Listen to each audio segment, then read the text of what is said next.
hot topic for content creators. This is where I pitch a hot topic to you guys, and then you guys turn around, if you feel so inclined, and you create your own content on said topic.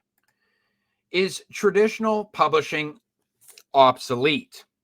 But more appropriately, for tonight's subject that I'm going to be covering as we kind of continue to embroider this topic would be has mainstream production, mainstream means of production become obsolete?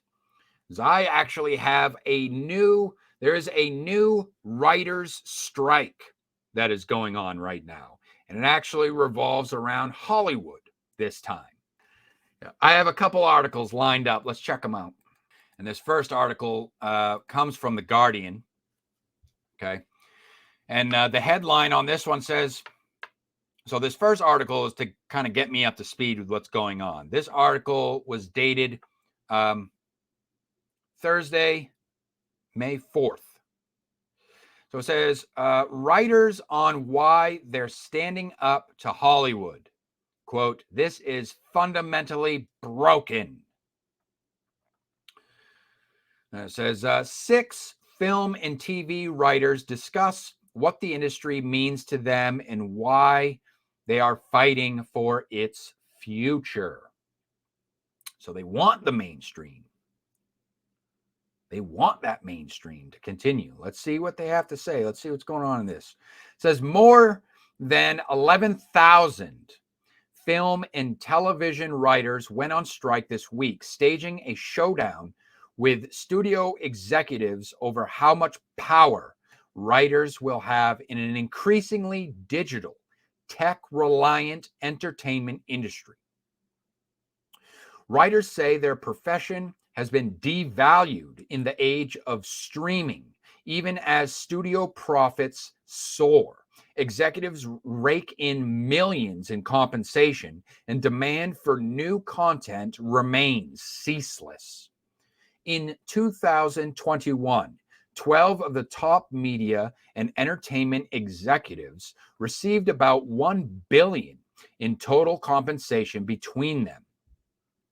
In contrast, half of writers are now receiving the minimum compensation for their jobs, their union said, compared with only a third a decade ago. Arguing that the industry is trying to turn writers into content farmers or narrative gig workers. That's a little bit telling.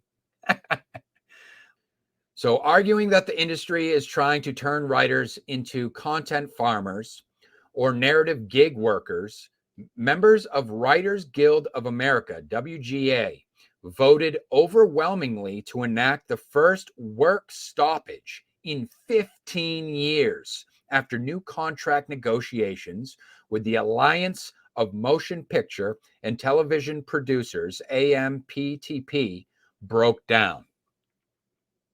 15 years, huh?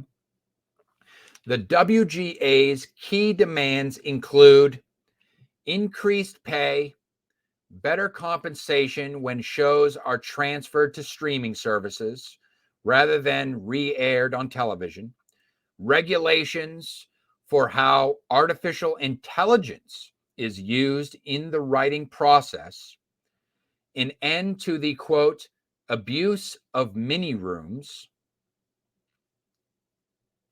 in which a smaller group of writers develop scripts often for minimum pay rates despite their seniority or experience, and increases to pensions and health funds. And good luck on that one.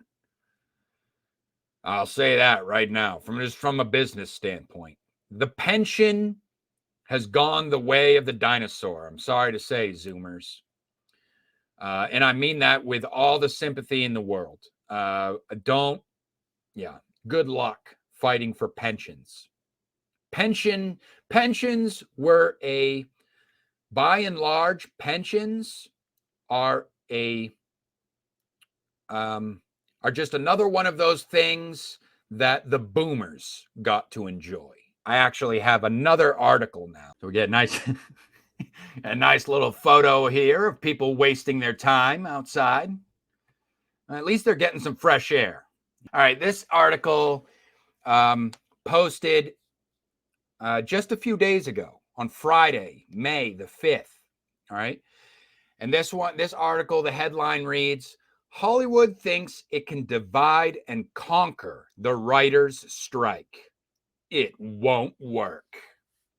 From James Shamus. Subtitle here, conglomerates want to turn us into gig workers or replace us with AI scabs. Let's get into the article. I and 12,000 of my fellow Writers Guild of America colleagues went on strike this week. Now, before I go on, it's one thing to walk out on a job, walk out on an employer that you think is doing you dirty. I don't think anyone, if you feel like you're being played by your employer and you walk out, this isn't me criticizing the strike itself. If these people feel like they're being treated unfairly or being played or being done dirty by their employer, then more power to them for saying, hey, you don't value my work, I'm out. That simple. And if there's enough people that feel the same way, you're going to be out of business quick, fast, in a hurry, because no one's going to want to work for you. And I commend them on that. But standing around with a sign, holding a sign after the fact, you see, that doesn't, I feel like that's counterintuitive or counterproductive as far as that goes, because now you're wasting your own damn time. And time is money as far as that goes, which is why I say that you would not catch my ass. If I feel like I'm being treated poorly by an employer or someone hired me to do work, I'm out of there. That's it. You can find someone else to do the job. Good luck. Nothing wrong with that. Nothing wrong with that. You set the price. And if people value it, they value it. You know, it's supply and demand, what people are willing to pay. And that's the market based on market activity. But yeah, standing around, hell no. Waste of time. You're wasting your time. You could be spending that actually writing, doing something else, starting a new business.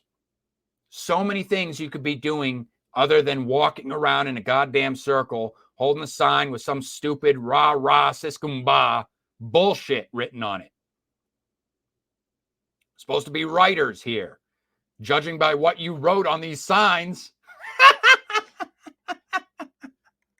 I'm unconvinced. Let's just say that much. Look at this guy. Look at this guy right here. Let's blow him up for a second. This guy right in the front row here, he says he decided to write, "Get in, loser. We're on strike." Get in, loser. Isn't that like something isn't that a caption that Instagram e-thoughts put on their selfies or something like that? Get in, loser. We're going to go get some Starbucks. You know, a meme. Come on, you're supposed to be a writer. Can't come up with something better than that? Come on. It's a disgrace.